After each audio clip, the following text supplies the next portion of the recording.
Yo les postos, les postas, c'est Sacha, bienvenue dans cette vidéo Mercato. Donc Leonardo connaît enfin le prix d'Emre Can, donc comme je vous le dis depuis plusieurs semaines, Emre Can devrait être parisien cet hiver, et Leonardo connaît enfin le prix d'Emre Can, donc en quête d'un renfort au milieu de terrain. Le Paris Saint-Germain est très intéressé par le profil du joueur de la Juventus de Turin, directeur sportif de l'actuel champion de France. Leonardo convoite l'international allemand. Emre Can pour renforcer le secteur du milieu de terrain. On sait très bien que Emre Can aussi est très polyvalent. Il peut jouer non seulement au milieu, en défense centrale, latéral droit. Donc en manque de temps de jeu à la Juventus, il doit se relancer, mais les dirigeants turinois semblent gourmands pour le joueur de 25 ans, dans le viseur notamment du FC Barcelone et du Bayern de Munich. Ils demandent près de 40 millions d'euros pour lui offrir un bon de sortie. Donc un petit peu cher certes, mais on connaît un petit peu les talents de négociateur de Leonardo qui pourrait faire baisser le prix à 35 millions peut-être. Donc voilà, la décision de la Juve est tombée. Donc après Idrissa Gueye, Sarabia et Herrera durant le mercato estival passé, le PSG voudrait encore recruter un milieu de terrain en janvier, polyvalent. Leonardo, lui, il a inscrit Emre Can depuis cet été. Il aurait pu venir cet été, mais malheureusement, il s'est fait avoir par la Juve qui lui avait promis d'être inscrit sur la liste de la Ligue des Champions. Malheureusement, il n'a pas été inscrit. Donc voilà, une bonne nouvelle pour Leonardo et le PSG dans le dossier Emre Can. Donc comme il avait dit Emre Can, je ne suis pas heureux en ce moment car je ne joue pas beaucoup. L'année dernière, je jouais plus, surtout dans les matchs importants. Je n'ai pas eu l'occasion cette saison. Je pense que j'aurai une nouvelle fois la possibilité de jouer à mon retour, déclaré il y a quelques semaines Emre Can. Donc une situation difficile pour l'international allemand qui ne pourra se satisfaire d'un tel traitement toute la saison, surtout à quelques mois de l'Euro 2020.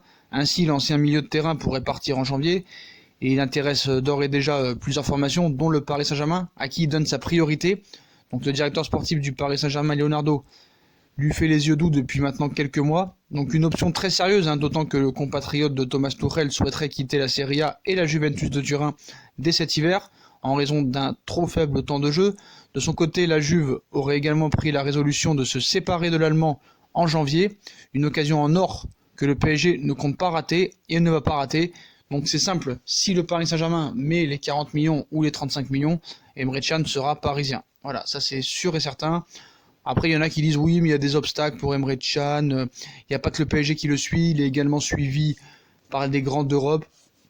Donc oui, c'est normal. Les papiers, les journaux étrangers doivent vendre un petit peu leurs papiers.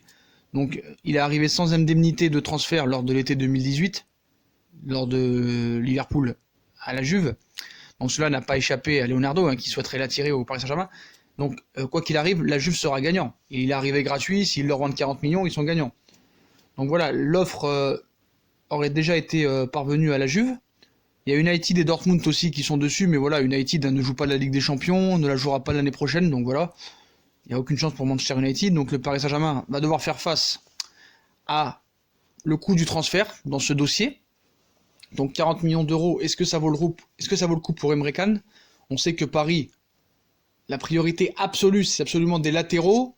On sait qu'Emre Can est très polyvalent, il peut jouer latéral droit. Donc si tu as lui qui arrive en latéral droit, plus Desiglio, latéral gauche, 10 millions Desiglio plus 40 millions Emre Can, ça fait 50 millions d'euros, et le problème est réglé. Après, est-ce que c'est vraiment une source sûre et la sécurité sociale à droite? À voir. Donc, mais quoi qu'il arrive, je pense qu'il sera parisien cet hiver, quoi qu'il en soit, moi j'en suis sûr en tout cas. Donc voilà les postos, donc Emre Can devrait bien être parisien, le Paris Saint-Germain devra lâcher entre 35 et 40 millions d'euros pour s'offrir les services du milieu allemand. Donc pour moi ce sera une bonne recrue, 35 millions d'euros ou 40 millions d'euros, un joueur de 25 ans. Je pense que c'est un joueur fiable, qui a de l'expérience niveau Ligue des Champions, et que Paris ne va pas rater l'occasion de rater un tel transfert. Donc voilà les postos. Donc dites-moi en commentaire ce que vous pensez de ce futur transfert. Est-ce une bonne idée ou une mauvaise idée? Est-ce que c'est trop cher ou pas assez, ou ça va pour 35 millions d'euros? Puis comme d'habitude, si on a kiffé la vidéo, on like, on partage, on s'abonne. N'hésitez pas à nous suivre sur les réseaux sociaux, Twitter, Facebook, Snapchat, Instagram, tout ça. Puis moi je vous souhaite une très bonne vidéo à tous, et à plus tard dans une nouvelle vidéo. Tchuss!